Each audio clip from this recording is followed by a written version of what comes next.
केसरिया बालम अवोनी अधारो मारे देश जी। केसरिया बालम अवोनी अधारो मारे देश। द्वारिकाधीश भगवान की।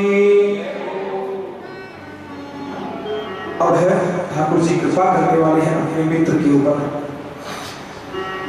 सुदामा जी की कथा है। सुदामा जी भगवान के परम सखा, बचपन के मित्र, बचपन के मित्र हैं, घनिष्ठ मित्र हैं। बचपन की जो यादें हैं वो हमेशा याद रहती है। बचपन में जो सखा होता है खूब आनंद लेते हैं, खूब खेलते हैं। कन्हैया भी खूब खेलते, यमुना जी कदम की डालियों पे खूब सखाओं के साथ माखन मठ की खूब लीलाएं की। लेकिन अब वाली आ गई है, क्यों? खूब लीलाओं को आपने देख लिया है तो कन्हैया कहते हैं हम ज्ञानोपदेश भी देना है। गुरु जी की जो कथाएं हैं, गुरु जी के जो अवतार है, योगेश्वर संवाद है, उन्हें हम कैसे सब जानते हैं। सुदामा जी की जो पत्नी है, क्या नाम है? सुशीला है, पता नहीं आगे आ जाएगा, हम देख लेंगे। तो जो भी है कहते हैं सुदामा जी की जो पत्नी है बहुत ही सुशील है, बहुत धैर्यशाली है। कहते हैं अपने स्वामी से, हे स्वामी आपके जो बचपन के सखा आप बता रहे हो कहा करते हो, आजाद कोई बन जाता ना जब, तो कहते हैं उसे सीधा संबंध निकाल लेते हैं। ये मेरे काका का, वो मामा का, वो ननिहाल के है। वो आज जो जहाँ सिंहासन पर बैठे ना, वो हम गुजरात रहते थे तो वहाँ पर वो ये थी, वो कसर की कार्य करते थे, वो आज उस सिंहासन पर है। वो अपने एक लाइन से जोड़ लेते हैं। इसी तरह पत्नी ने कहा कन्हैया आपके जो मित्र सखा है बाल सखा सुदामा जी का है। क्यों? खूब चने खाए थे, कन्हैया को नहीं खिलाए थे। ये भी प्रेम है। खूब ठंड लगती थी, कहते दांत ठंड के कारण दांत बोल रहे, कन्हैया चने नहीं खा रहा। खूब लीलाएं करी थी ठाकुर जी। बार बार पत्नी के कहने पर सुदामा जी द्वारिकापुरी भगवान से मिलने जाते थे। क्यों? वो तन से मन से ठाकुर के प्रति समर्पित थे। लेकिन लक्ष्मी मैया की कृपा कब हो जाए किसी को पता ही नहीं चलता है। और दुख जीवन में आने चाहिए, मैं तो कहूँ सबसे पहले दुख ही आना चाहिए, सुख मिलना ही नहीं चाहिए। यदि बच्चा जन्म ले और सुख में जन्म जाए तो कहते हैं गर्भेश्वरत्वम अभिनव यौवनत्वम अप्रतिम अरूपत्वम अमानुष्य शक्ति बच्चेति खलु वहति अनर्थ परंपराएं। ये सारी अनर्थ परंपराएं हैं। जब बच्चा जन्म ले तो उसको सब कुछ सीखना चाहिए, संघर्ष करने योग्य बनाना चाहिए। तो गर्भ अवस्था में जन्म लेते ही ये लक्ष्मी पास में नहीं होनी चाहिए। बच्चा सीखेगा नहीं तो अपने पिताजी के उनके ऊपर खूब मौज मस्ती करेंगे। इसलिए दुख आना जरूरी है, और दुख आएगा तो सुख भी आएगा। और पहले यदि सुख भोग लिया, पहले यदि सुख भोग लिया और फिर यदि दुख आ जाएगा तो सहन नहीं कर पाओगे। अब खूब ऐसी में वातानुकूलित भवन में बैठे हुए, सूर्य का आतप है, और अभी कहें हम चलेंगे मंदिर, नहीं माना जी, नहीं माना जी, अभी नहीं जाएंगे, सब यही कहेंगे। तो नहीं जाएंगे तो कथा इसीलिए तो आगे बढ़ाई है, आप सबकी बात मैंने जान ली। एक बार ऐसे तो लगा कि सब जल्दी कर देते, 7 दिन तो बोलते ना, बहुत जल्दी कथा हो जाती है। लेकिन ये ठाकुर का भाव है कि अभी मौसम इस प्रकार से है तो थोड़ा चलने दो, कोई बात। सुदामा जी कहाँ गए? पत्नी के कहने पर कन्हैया से मिलने के लिए गए। सुदामा जी के मिलने का केवल उद्देश्य यही था कि कृष्ण का दर्शन हो जाए। बाल सखा था और आज वो राजा है, लेकिन मन ही मन सोच रहे दर्शन होंगे कि नहीं होंगे। लेकिन कृष्ण नाम ही है, वो खींच लेता है। कोई उद्देश्य नहीं, केवल इतना ही, बस अखियां तर से हरि दर्शन। उत्तम श्लोक भगवान का दर्शन होगा। अयम ही परम लाभ, यही परम लाभ है कि भगवान नारायण का दर्शन हो जाए। ब्रह्मा आदि देवताओं का प्रवेश भी नहीं हो सकता था उस राज सिंहासन तक, और सुदामा जी चले भगवान का दर्शन लाभ लेने।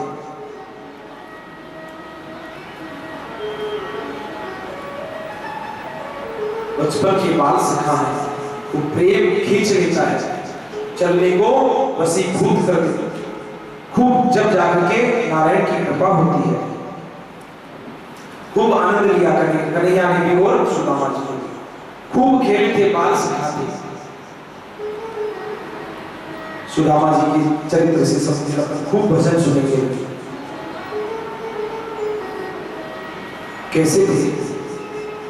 ब्रह्मा आदि देवताओं का भी प्रवेश वहां पर नहीं था, लेकिन देखो हुआ क्या, वो द्वार पर जाते हैं और पुकार लगाते हैं।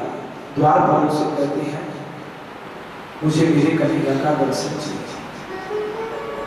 बोले कन्हैया का दर्शन तो दुर्लभ है, नहीं होने वाला। क्यों भाई? वो मेरे बाल से कहा।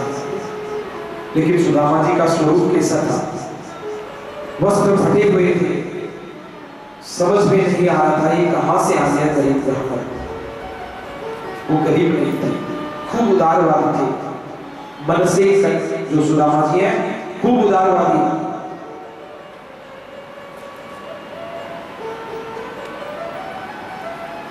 तो करे तो क्या करें, पुकार लगाए तो किसे लगाए? कन्हैया की कृपा, द्वारपाल आगे जाने ही नहीं दे रहे हैं। क्या देख रहे हैं द्वारपाल? अरे सुदामा, आप आए तो हो दर्शन करने के लिए। कहते हैं फटी सी धोती, हाथ में लाठी, कांपते पैर, कब गिर जाए नीचे। चलते चलते द्वारका के स्वर्ण द्वारों पर पहुंच गए। ऐसे थी सुदामा, धोती फटी हुई, बेला वस्त्र। लेकिन सुदामा जी का मन बहुत पवित्र था कन्हैया के प्रति। शीश पदान जगह तन पे, शीश पदान जगह तन पे, प्रभु जाने को आहि बसे के ही ग्रामा। धोती फटी लटी दुपटी, अरुपाय उपान की नहीं शामा। द्वारे खड़ो द्विज दुर्बल एक, रयो चकिशो वसुधा अभिरामा। चकित होकर के देख रहा था सुदामा। पूछत दीन दयाल को धाम, बतावत आपन नाम सुदामा। सब कुछ बता दिया इतने में। शीश पगान जगह तन पे, कोई मुकुट आदि सजा हुआ नहीं है, और वस्त्र भी धारण नहीं है। धोती फटी सी दुपट्टी, एक धोती लटकी हुई है। और का द्वार, इस द्वार में मेरा ठाकुर, वो मुझे जान पाएगा भी। बोलो कृष्ण कन्हैया लाल की। ये जयकारा क्यों लगा है? इस कन्हैया से सुदामा को मिलाने के लिए। तो आप भी इधर नजर करो और देखो, साक्षात कन्हैया राज सिंहासन पर बैठे हुए हैं और सबको दर्शन देने के लिए। कितना सुंदर भाव आया, देखिए। पूछत दीन दयाल को धाम, बतावत आपनो नाम सुदामा। नाम भी बहुत सुंदर है। तो बता दीजिए, परिचय दीजिए आप। हेलो, देखो देखो ये गरीबी, गरीबी का बुरा हाल है। कृष्ण के दरबार पे विश्वास लेके आया। मेरे बच्चों कन्हैया से कह दो, अरे द्वारे पालो, कन्हैया से कह दो, अरे कृष्ण राधा, अरे राधा, अरे कृष्ण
तुम्हारे महल की प्यारी बावड़िया है।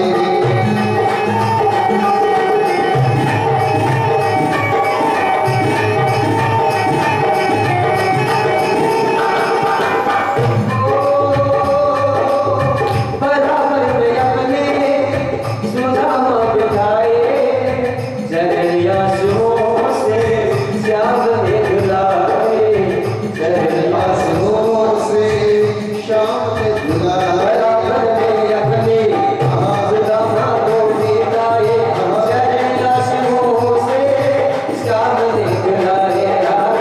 बराबर में अपने सुदामा बिठाए, जगरिया सुमों से श्याम ने दुलाए, जगरिया सुमों से श्याम ने दुलाए।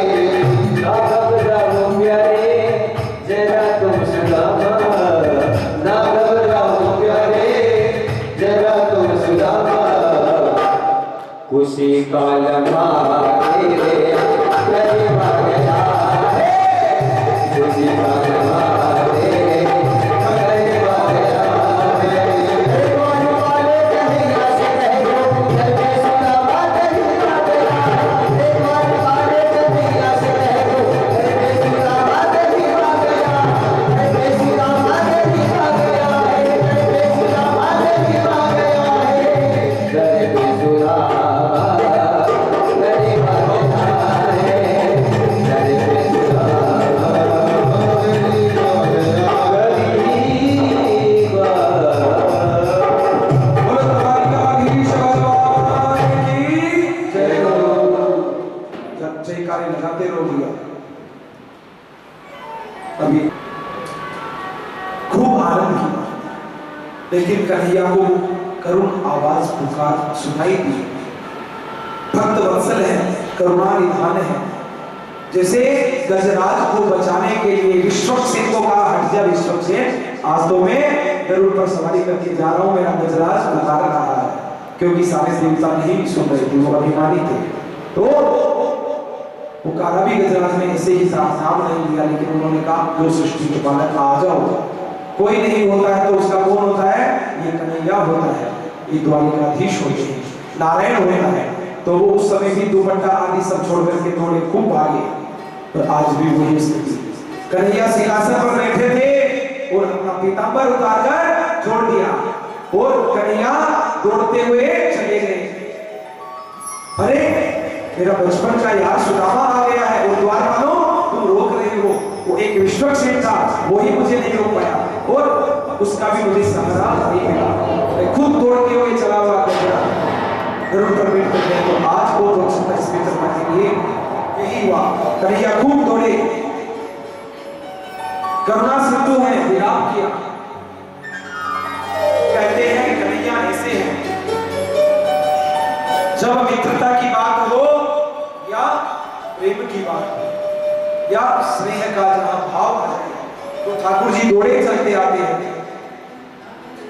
जैसे ही प्रभु के कानों में सुदामा की आवाज सुनाई दी, राजाधिराज अपना पीतांबर भूल चुके, अपना मुकुट जो है जैसे था जैसा गिरा तो गिरा, उस सिंहासन से कूद पड़े धड़ाम।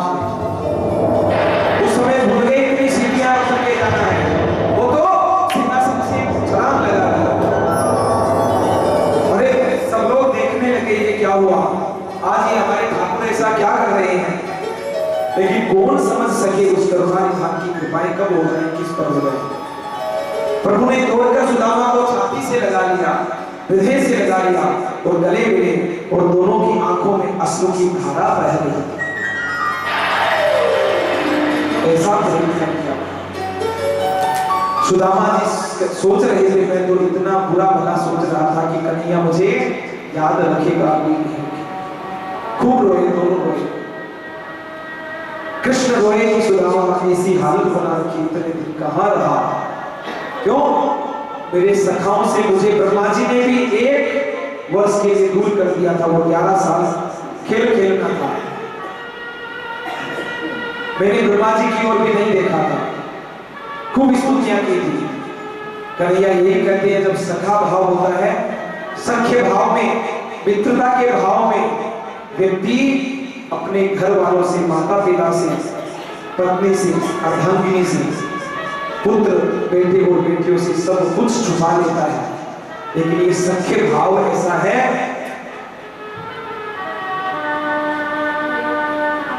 सख्य भाव ही ऐसा है।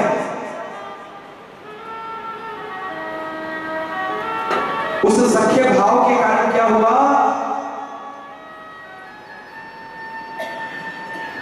कान्हा सब कुछ भूल गए। और कहते हैं मित्रता ऐसी होती है वो अपने मन की बात जो बताता है तो वो केवल मित्र से ही बताता है।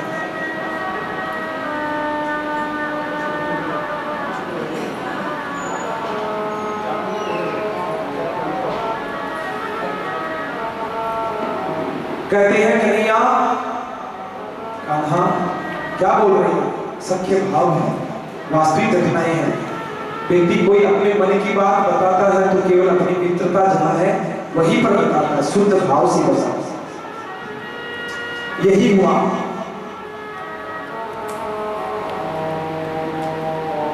प्रभु ने दौड़ करके सुदामा को छाती से लगाया, गले लगाया, अपने सिंहासन पर बिठा दिया और कहते हैं सोने की परात को मंगवाया और पानी से भरकर मंगवाया। अब तो रुक्मिणी मैया कभी पीछे विपत्ति धैर्य, जब विपत्ति आ जाए तो धैर्य की मत खोना, धैर्य रखना। सुदामा की जो पैरों में कांटे चुभ गए थे, क्यों? उपान है, उपान यानी चरण कमलों की जो रक्षा करने के लिए जो आप धारण करते हैं, पाद रक्षिका उपान है, उपान है पहने हुए नहीं थे, पाद रक्षिका नहीं थी और पैरों में कांटे चुभ गए थे और खून बह रहा था। लेकिन अश्रुपात हो रहा था कान्हा को और उन आंसुओं से पैर धो रहे थे कान्हा। फिर प्रभु ने देखा सुदामा खूब आनंद से मन में विचलित हुई, भयभीत भी हो रहा था और वो मन ही मन में सोच रहा है तो कान्हा के प्रति मेरे कितने बुरे विचार थे कि वो मुझे जानेगा भी नहीं जानेगा। वास्तव में ये करुण कथाएं हैं, ये जीवन में बहुत कुछ संदेश देती है। धारण करो, उतारो और अपने सनातन संस्कृति के जो संस्कार हैं यदि आप इनको जीवन में उतारोगे तो वास्तव में धन्य है आपकी जो माता पिता पूर्वज, और आप भी अपने बच्चों को ऐसे संस्कार दें। परात को पानी छोड़ने की जरूरत भी नहीं पड़ी है। अब शर्मा रहा है सुदामा, बार बार अपने को हीन समझ रहा है, ऐसा राज दरबार, ऐसी सोने की बारात और अश्रुपात हो रहा है। इतना सुंदर महल है, इतना सुंदर सिंहासन है, अब मेरे पास जो दाने हैं पोटली में टुकड़े टुकड़े दाने हैं वो भी कहीं से व्यवस्था करके लाए हुए हैं। बोलो द्वारिकाधीश भगवान की। और अब ये द्वारिकाधीश है, राजा है, ये राजा भी राज है। अब मैं इनको छुपाऊं, ऐसा ही होता है। कई मित्रता में जाते हैं तो अपना जैसा सामर्थ्य होता है हम वैसे ही द्रव्य पदार्थ ले जाते हैं, मन में बहुत संकोच होता है। लेकिन यदि भावपूर्वक ऐसा हो तो कान्हा उसको स्वीकार करते हैं। अब सुदामा देना नहीं चाहे, मुठियां नहीं खोले, पोटली को बार बार दबाए, बार बार खींचे। प्रभु ने जबरदस्ती पोटली को छीन ली, काम से निकाल ली। अरे सखा, मेरी भाभी ने मेरे लिए क्या भेजा है? प्रभु ने पोटली खोली तो उसमें कच्चे टूटे चावल के दाने थे, बिखर गए। कान्हा लेट गए उसके ऊपर कि इनको कोई दूसरा न उठा ले, और मुट्ठी भर भर के खाने लगे। प्रभु ने चाव से पहली मुट्ठी भरी और मुंह में पहली मुट्ठी खाते ही सुदामा को पूरी पृथ्वी का राजपाट दे दिया कन्हैया। दूसरी मुट्ठी भरी, क्यों? ठाकुर जी के प्रति जो समर्पण भाव है, जो समर्पित हो जाता है, ठाकुर की कृपा स्वयं बरसने लग जाती है। दूसरी मुट्ठी भरते सुदामा को स्वर्ग और वैकुंठ की सारी संपदाएं मिल गई। जैसे ही प्रभु ने तीसरी मुट्ठी भरनी चाहिए, महारानी रुक्मिणी ने प्रभु का हाथ पकड़ लिया अरे कन्हैया नाथ अब तो रुक जाओ, क्या स्वयं को भी और मुझे भी दान कर दोगे? फिर हम कहाँ रहेंगे? बहुत मार्मिक चिंता। सुदामा जी 2 दिन द्वारिका रहे, आनंद लिया, खूब आनंद लिया, खूब। लेकिन जब विदा होने लगे तो प्रभु ने उन्हें विदाई में 1 टका भी नहीं दिया, न दिखाया, खाली हाथ विदा किया। वास्तव में जो मन से जो कुछ मिलता है और मन से जो प्रभु की कृपा होती है, तो कहां कब क्या मिल जाए वो केवल सावरा ही जानता है। मंडी प्रिया का जो सेठ है वो सब कुछ जानता है, सब कुछ देखता है, वो गाड़ियां घोड़े सब कुछ देता है। तू ही केसियर तू ही मनेजरी, अरे सारो जगत छोड़ो, अरे बेंगे भी छोटा पड़ेगा रे मरो सावरियो, बेंगे भी छोटा पड़ेगा रे मरो सावरियो। तू ही केसियर तू ही मनेजरी, सारो जगत छोड़ो, तू ही केसियर तू ही मनेजरी, सारो जगत छोड़ो, बेंगे भी छोटा पड़ेगा रे मरो सावरियो, बेंगे भी छोटा पड़ेगा रे मरो सावरियो।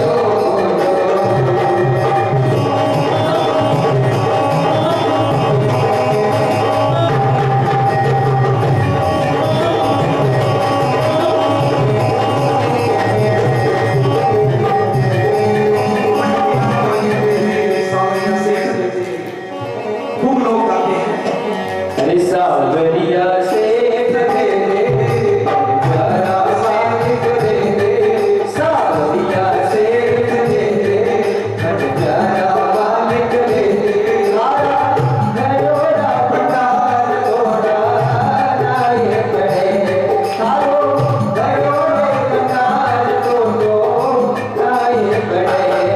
सावरिया सेठ दे दे, सावरिया सेठ दे दे, प्यारा मालिक दे दे, सारा घरोड़े भंडार तोड़ो नाये पड़े।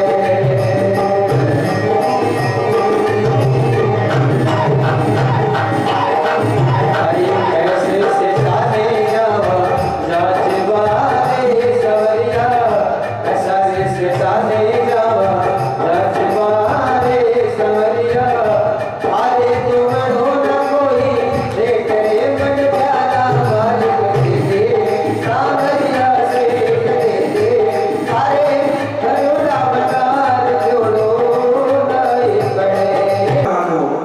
कब क्या देना है ठाकुर खूब जानता है, मांगने की आवश्यकता भी नहीं होती। और सुदामा जी सोले की विदाई तो दे दी है कान्हा ने, लेकिन आए तो महलों में थे, वापिस उसी झोपड़ी में जा रहे हैं। खूब विचार किया सुदामा ने, देखो कहा कि जो मेरी सुशीला थी कुछ तो पूछेगी जाके कि कान्हा ने कैसा आदर सत्कार किया, खूब सेवा की कन्हैया ने, लेकिन ये तो मैं बताऊंगा उनको विश्वास कैसे होगा। वो पूछेगी कान्हा ने कुछ तो उपहार भेजा होगा। खूब विचार करते हुए चलते हैं। अब सुदामा पहुंचे अपने नगरी में, दंग रह गए देखकर, अरे कान्हा ये क्या कर दिया? थोड़े से दिन के लिए मैं बाहर गया और मेरी टूटी झोपड़ियां थी उसको भी नष्ट कर दिया।